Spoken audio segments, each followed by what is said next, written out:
लेकिन इस वक्त वह एक बहुत ही महत्वपूर्ण बातें हो रही हैं।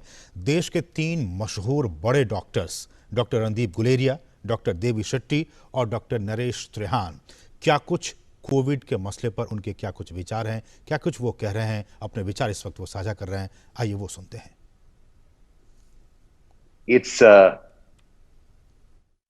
It's Devi Shetty here from Narayan Hridayalaya, Bangalore. I have a very important message to everyone living in our country. As you are aware, pandemic is spreading very fast, and earlier it was happening in some remote locations of your town or a village. Now it is happening just next to your house, and it's a matter of time before it can happen in your own house. My message to all of you is, if you have any symptom like body ache, fever, cold, cough, anything, or indigestion, diarrhea, vomiting, whatever problem you have, I have one important message. Please get yourself tested for COVID. That is the most important thing you need to do.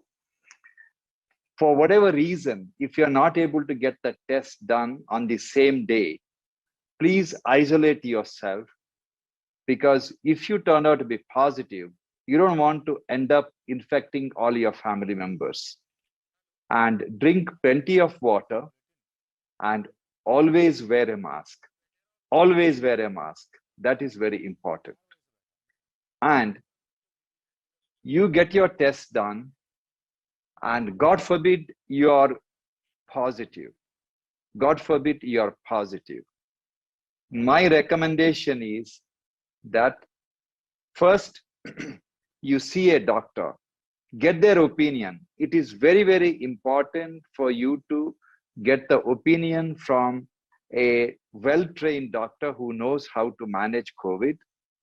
And it is very important that they may ask you to undergo some blood tests. If it is required, you please do it. Don't panic. COVID is very common now, and it is a problem which can be solved provided you get the medical help at a very early stage and follow all the instruction given by the doctors. Now, there is a possibility you may be asymptomatic. Then the doctors will tell you that stay at home. Yes, please stay at home. Isolate yourself. That's very, very important. Wear a mask and check your oxygen saturation every 6 hours with your own pulse oximeter.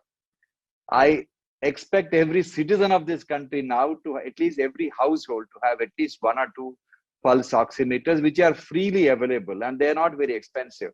And believe me, they are very reliable. And check your oxygen saturation at least once in 6 hours. And after you check it, again walk for 6 minutes, and then again you check your oxygen saturation. If your oxygen saturation is staying above 94%, no problems. But if it is falling after the exercise, then you need to call your doctor. It's very, very important that you get the right treatment at the right time. That is very, very important. So before I end my talk, I just want to let you know that it doesn't matter whether you're 100% certain that the fever or a body ache, what you have is not due to COVID. Never rest assured. Because today, as far as doctors like me are concerned, any patient complaining of anything in their body is COVID unless proven otherwise. And if you reach the hospital or approach the doctor, consult the doctor on time, appropriate treatment at the right time can save your life. And now I would like to request my colleague Naresh to take it further. Thank you very much. Good luck and God bless. Good afternoon. This is Dr. Naresh Trehan. So where Dr. Devi Shetty left off is the point that somebody gets the symptoms, gets tested, or gets tested because somebody else in the family has been diagnosed with RT-PCR that they have COVID, or the whole, because today it can be families, whole families who have got infected in the household. So if that is the case, and whoever tests positive, going forward, like Dr. Devi said, the first thing to do is to contact a doctor. There are multiple ways of doing that. You may have your own doctor, you may have a vicinity doctor, or as you may have seen, all of our hospitals, I represent Vedanta, Dr. Shetty does Narayana, that we have apps which are, says Vedanta COVID app, or all the hospitals have, and all the cities have also actually designed the app, and the government also has it as an app. So you can get advice on the closest doctor, let them understand your symptoms and your age and your comorbidities and the severity of your symptoms, and then advise you what to do. So there are three possible scenarios that can emerge from here. One is the fact that you are not sick so much that we don't expect you to recover at home, that the treatment can be started at home right away, and monitoring at home can be done, and you have given guidelines of what medicines to take, and the medicines will vary according to the need of the individual. That's why you need a doctor to understand your symptoms and your other comorbidities and other things, and then prescribe. So that is what we call home care or home quarantine. In case you do not have enough space in the house to isolate yourself, then we have quarantine centers where one can be admitted and care taken, like isolation there, and also your oxygen and all that can be measured there. So these are places where you can not only be, if you don't have isolation at home, but if you are mid-level symptoms, you can go, and all of our hospitals have established these facilities, quarantine facilities, in hotels or guest houses next to our hospital, where you will be monitored real time on a daily basis. If by perchance things deteriorate, we can always bring you into our hospital. That way the channel is clear that you do not seek a hospital admission if it is not necessary or out of panic. Let the doctor guide you where you belong according to all the questionnaire that you answered. So then if those are people who have drop in oxygen, the CT scan is showing high score, or we all feel that, look, and all the doctors have the protocols, that according to the protocol we feel that you have to be admitted, only then you should be brought into the hospital. So I would like to at this point say there are certain things in behavior pattern which we must do. So you've already been warned about wearing a mask and isolating yourself if you develop symptoms. Then if you are given medicines, you access them from your closest chemist, or there are facilities today for home delivery, where in the package we can deliver you the appropriate medicines, and if you don't have a pulse oximeter, that can be given to you, and all the directions of how to manage yourself, how much to exercise, how much nutrition you need. All that advice will help you to recover rapidly at home or in the quarantine center. So very few % will require hospitalization, and as you realize, there is a responsibility that hospital beds are always not available, and there is a constraint.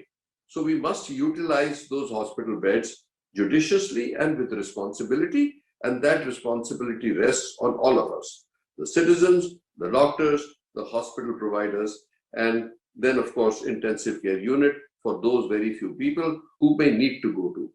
But today you must feel comfortable with the fact that you will have a very high chance that you get cured. So don't panic and don't have so much anxiety that you get confused on the pathway that you have to follow. That is one part. The other part is that we are fortunately in India, where our pharmaceutical industry has come a long way in helping with this fight. They have ramped up their facilities, they have made connections from overseas companies to bring the medicines to India, manufacture them in India.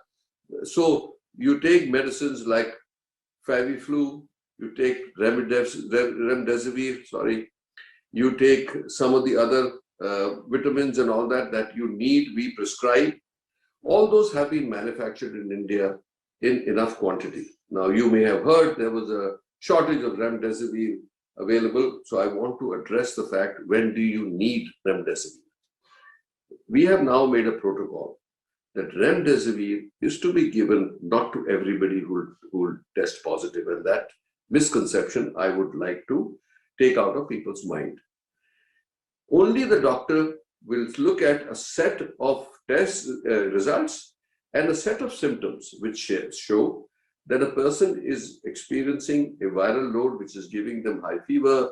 They are vulnerable population, like people who have liver disease, who have kidney disease, people who are on chemotherapy but from cancer, highly diabetics, obese people. People who have BMI greater than 35 are the ones who are most vulnerable. And people who are showing signs of cough, fever, which is not responsive to other medicines. So in the first few days of the illness, if the doctor feels appropriate, only then remdesivir is to be given, and not to be given to everybody. It is not a Ramban, and it is only effective in decreasing the viral load in the people who need it. Having said that, then we know that there will be other treatments like cortisone if you enter the phase of cytokine response. This is the response of the body to fight the virus and the protein, and there are prescribed medicines for that, and that they are also based on certain tests which will be prescribed by the doctor. So those blood tests will tell us if there is inflammation in the body, and the chest HRCT, that is the chest CT, will also tell us if there is enough inflammation that it justifies the use of steroids and other drugs. So majority, I mean the vast majority, will be treated and will recover rapidly over a period of time. So that's the way to go. So if all this is being done and your oxygen level is falling and not responding to oxygen, and the doctor feels that it's time to come into the hospital, they'll advise you to come into the hospital. So that's the other part I would like to say, that in any country, any part of the world, there is X amount of oxygen available as a product, as production. Today, we have enough oxygen if we try to use it judiciously. We don't want to waste oxygen. So the protocols for oxygen use and the response to what level we want the oxygenation in a patient to be, and the fact that I would like to inform the public also that if you don't need it, don't use it just for a security blanket. If you are not using it and you are walking around or eating or something, switch off the oxygen. We are giving the same advisory to doctors and to hospitals also, that judicious use of oxygen most definitely should be done, and any patient who needs it should get it. So wastage will only lead to depriving some people of this oxygen, which you should be, as individuals, as citizens, have a collective responsibility, that we do not want to get into that state where we feel responsible for being selfish in wasting something and depriving somebody else. So having given you that, there is good hope, but masking, of course, is your first duty. Wear it, distance yourself, and hand hygiene is every citizen's responsibility and the first line of defense and the most effective way of preventing the virus from spreading. So the beds situation in India, a lot of expansion of capacity has been done in the last year. We are also more capacities to be added. But what I would like to communicate is, and appeal to people is, don't rush to the hospital just because you have tested positive. You will be taken care of or will be given beds if everybody participates responsibly in this, and the doctor prescribes that, yes, it's time to bring you into the hospital. Same advice we are giving to all our doctors also, to take care of patients properly. When they need it, only then advise that they should come into the hospital. There is no such thing as preventive hospitalization. We should not do that. There is always a limited capacity, but we will cope. And you will appreciate that for the over last 15 months, the medical community, the health line workers, the frontline workers, we are all standing, fighting together this whole unfortunate event that has happened. and we need your help in reducing the burden, and we can do a much better job for you. So with that, thank you for listening to my communication, and I'll hand it over to Dr. Guleria, who will add to whatever things that needs to be done in addition, and give an overview of what the population, potential patients, and doctors and hospitals need to do.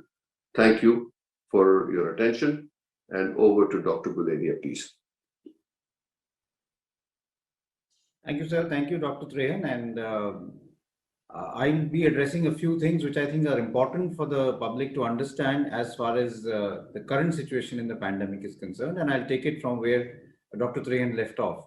The first, of course, most important thing to understand is that in COVID-19, and we have now enough data that more than 85% of people will recover without any really specific treatment in the form of remdesivir, steroids, or any other drugs that we are talking about. Most of them will have features which will be like a common cold, body aches, fever, sore throat. Some may have gastritis, and over a period of 5 to 7 days, they will recover with just symptomatic treatment, which means just taking paracetamol, keeping yourself hydrated, doing your regular exercise, taking your vitamins, and just being positive about your health. It's only 15% of people who may go on to what we call moderate disease, where your oxygen saturation may fall, or you may have high-grade fever, and there may be markers to suggest ongoing inflammation. Now, it's only in that percentage of people who have other features to suggest that the disease has progressed that we need to give treatment in the form of remdesivir, steroids, anticoagulants, and sometimes we also give convalescent plasma. So it's important for everyone to understand that most of us who are either in home isolation or even in the hospital because of panic don't really need any specific treatment. Like you treat a simple cold, you can get away with treating COVID in majority of people with just taking paracetamol, keeping yourself well hydrated. It's only a small percentage which will require drugs like remdesivir, and there is no data which suggests that remdesivir taken in mild disease will save lives or will have any benefit. The data for remdesivir does not show that it actually decreases mortality. It only has been shown to decrease hospital stay. And the large study done by WHO, the recovery trial, was a negative study. It did not show any role of remdesivir. Therefore, don't consider this to be a magic bullet. It is something that we need to keep in mind. So that is the first message that I would like to give, that majority of people don't need to panic. They can home isolate themselves. And as Dr. Devi Shetty said, monitor yourself at home, keep yourself well hydrated, monitor your saturation, and consult your doctor if you have any worry. But you will become all right staying at home, and you will not need to come to the hospital. Very few will actually need to come to the hospital. By rushing to the hospital, you are creating more chaos, and you're not actually benefiting yourself, and you're actually denying a bed to a fellow citizen who may need it and may not be able to get it because of unnecessary hospitalization for people who don't need to be in hospital. The second thing that I would like to talk of is regarding oxygen. Now, there is a lot of issue as far as oxygen is concerned. I do agree, and this is very important for those who have oxygen or need oxygen. Oxygen is a treatment. It's like a drug. And therefore, it's very, very important for us to understand that one of the treatment for COVID-19 is to give oxygen if you need it. And in many lung diseases, when you have pneumonia, when you have chronic lung disease, when your saturation falls, oxygen is a treatment that is given sometimes for a short duration, but sometimes people are on long-term oxygen therapy if their lungs are bad because of a chronic lung disease. Now, an important issue here is that taking oxygen intermittently. Your saturation is all right, but you say, okay, let me take oxygen for half an hour after my meals, or if I take oxygen for a few hours in the day, my saturation goes up and I'm feeling better, and I should therefore continue oxygen, is actually a waste of oxygen. There is no data to show that this will be of any help to you, and therefore this is something that you should not do. Many patients have started keeping oxygen cylinders at home and have started taking it for half an hour, 2 hours. That itself is more harmful and is actually again denying oxygen to people who actually need it.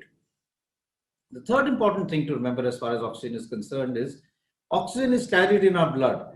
And we look at what is the oxygen which is carried in the blood by looking at the oxygen saturation. But if your saturation is 92, 93, or your saturation is 98, 99, the actual oxygen in the blood is not very different, because the oxygen dissociation curve is what we call a sigmoid curve. And after you reach a saturation of 90, it is actually flat. So you don't really get too much of oxygen in your blood, even if you go from 92 to 98. Therefore, in those individuals who are having an oxygen saturation of 93, 94, there is no need to really take high oxygen or high flow oxygen just to maintain your saturation at 98, 99. It is not going to be of any benefit. Therefore, you should have a judicious use of oxygen. There is no need to take oxygen if your saturation is over 95. If it is less than 9 and over 94, if it's less than 94, you need close monitoring, but you still may not need oxygen, because your oxygen in the blood is still sufficient in those patients who are healthy. In some patients who have chronic disease or who have other problems like chronic heart disease, you may want to keep the oxygen saturation on a slightly higher side. But even if your oxygen is around 90, 92, don't panic, consult your doctor. You may need to be very closely monitored, but it is not that you should start oxygen to maintain your saturation over 97, 98. It is actually going to be of not much benefit.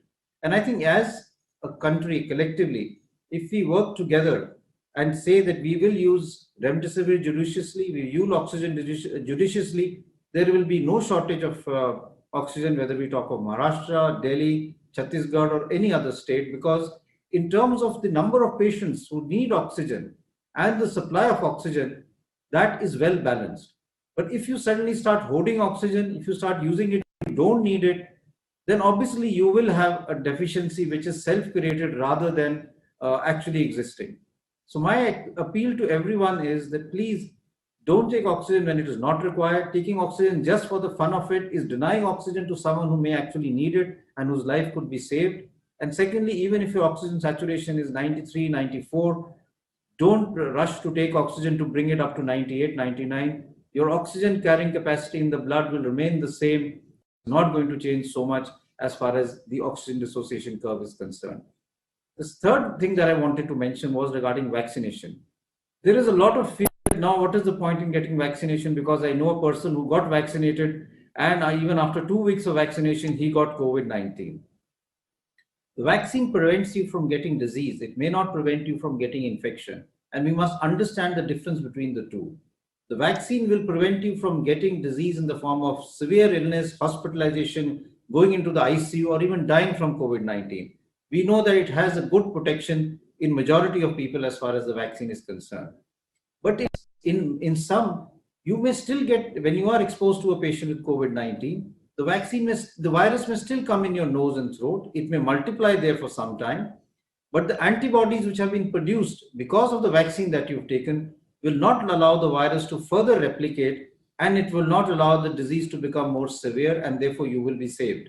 But during that time, your RT-PCR test can be positive and you may be infectious to others.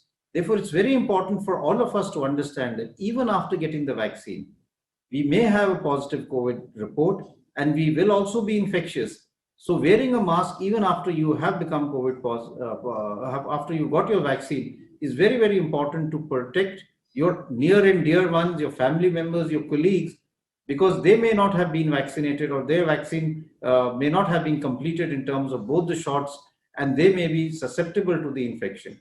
Therefore, please remember that masking is still important even after you've taken your vaccine. And the vaccine will prevent you from severe disease, but you may still get the infection, and you should not get dejected that I took the vaccine and now I've still got COVID-19, because currently we know that the vaccine does not prevent from infection. Hopefully, as we go along and more research comes in, we will have better vaccines which may also prevent us from getting the infection, and that would be very good, because that will really bring down the number of cases and break the chain of transmission. I would like to say at the end that the most important thing for all of us is to have COVID appropriate behavior. Vaccine is just one weapon that we have, but vaccine is not something which will bring down the pandemic. The number of cases that we are having right now have to be brought down by breaking the chain of transmission. This is a virus which spreads from one human to another. It doesn't spread by water, it doesn't spread by mosquitoes.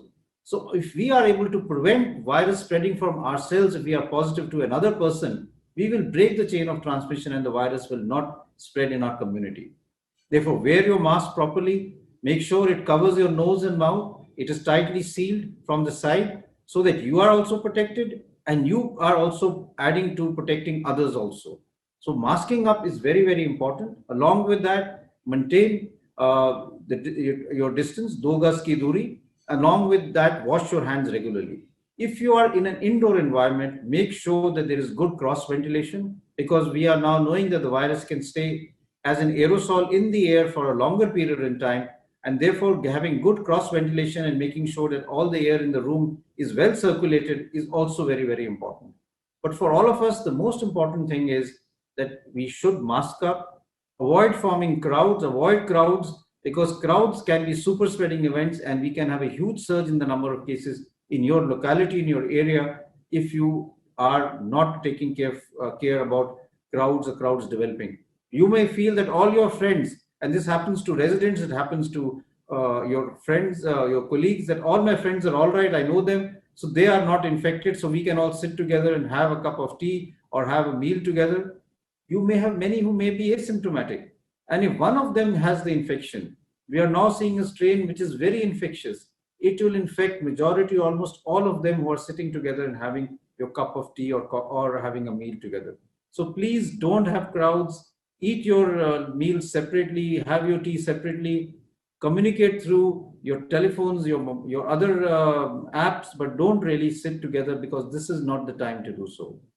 So I would just appeal to everyone, and this appeal is actually from all of us, from the doctor community, that we have to bring our cases down if we really need to really work aggressively in decreasing the load in the hospital, saving lives, and decreasing the stress that healthcare workers are currently going through because of the increasing pressure that they're seeing in the hospital. For that, every citizen should come forward and follow COVID appropriate behavior. Please wear your mask, maintain physical distancing. Please don't form crowds. Avoid others from forming crowds. Stay indoors if you don't have to go out, if it's not essential. If we do that for the next few weeks, our cases will come down, the hospital strain will come down, and we will come out of this pandemic once again as we have done last year. So my appeal to all of you is, please mask up. If we all get together, we can come through this very, very successfully and in a very short time. So, and finally, I'd like to thank my colleagues, Dr. Naresh Trehan and Dr. Devi Shetty, for being part of this conference that we had. And again, I'd like to appeal to everyone to wear their mask and maintain physical distancing. Thank you very much. तो देश के 3 बड़े डॉक्टरों का panel आपको बता रहा था कि आप कैसे बच सकते हैं, कोविड पर विचार साझा कर रहा था, और जो कोरोना को लेकर जो समस्याएं आती हैं उसके समाधान के बारे में बात कर रहा था। 4-5 महत्वपूर्ण जो बिंदु हैं, वो इसमें सबसे महत्वपूर्ण बिंदु ये है कि आप पैनिक ना हो, घबराएं ना, और अगर आपको लगता है कि आपको हल्का बुखार है, हल्की खांसी है, तो आप अस्पताल में एडमिट होने की जिद न करें। आप होम आइसोलेशन को सबसे पहले माने और घर पे रहें, सुरक्षित है। इसके साथ साथ जो कोविड बिहेवियर है उसका पालन करें। डॉक्टर ने यह भी बताया कि वैक्सीनेशन के बाद अक्सर ये देखा जाता है कि लोग लापरवाह हो जाते हैं, सतर्क नहीं रहते हैं। वैक्सीनेशन के बाद भी, यानी कि टीकाकरण के बाद भी आपको सतर्क रहना है, सावधान रहना है। आप अपने लिए सावधान रह सकते हैं, आप अपने परिवार को बचाने के लिए सावधान रह सकते हैं। इसीलिए जो कोविड बिहेवियर है उस पर ज़्यादा फोकस किया गया है कि आप जब भी घर से बाहर निकले तो मास्क ज़रूर लगाएं, सामाजिक दूरी का पालन करें और कोशिश करें कि अगर ज़रूरत ना हो तो बाहर ना निकले। इसके साथ साथ अस्पताल में ज़्यादा भीड़ ना बढ़ाएं, यानी कि अगर आपको थोड़ी बहुत समस्या है तो आप डॉक्टर से सलाह ले सकते हैं। जब तक आपको डॉक्टर ना कहे कि एडमिट हो, तब तक आप अस्पताल में एडमिट होने की जिद ना करें, अस्पताल में भीड़ ना बढ़ाएं। इसके साथ साथ होम आइसोलेशन पे भी ज़्यादा फोकस किया गया है कि आप घर पर रहकर दवाई ले सकते हैं, डॉक्टर के संपर्क में रहिए, उसके प्रिस्क्रिप्शन पे आप दवाई लीजिए और होम आइसोलेशन पर ज़्यादा फोकस करिए, बाहर मत निकलिए। इसके साथ साथ जो चौथा महत्वपूर्ण है वो है कोविड बिहेवियर, यानी कि आप सावधानी बरतिए। इसके साथ साथ ये भी कहा गया है कि वैक्सीनेशन के बाद सभी सावधानियां बरतना बेहद ज़रूरी है ताकि आप अपने आप को सुरक्षित रख सके, आप अपने परिवार को सुरक्षित रख सके। और डॉक्टरों को भी सलाह दी गई कि ऑक्सीजन का दुरुपयोग न करें। ऑक्सीजन जो बेहद ज़रूरतमंद लोग हैं उनको ही ऑक्सीजन दी जाए ताकि जो ऑक्सीजन की मात्रा है, ऑक्सीजन की जो सप्लाई है वो सभी अस्पतालों में बराबर होती रहे।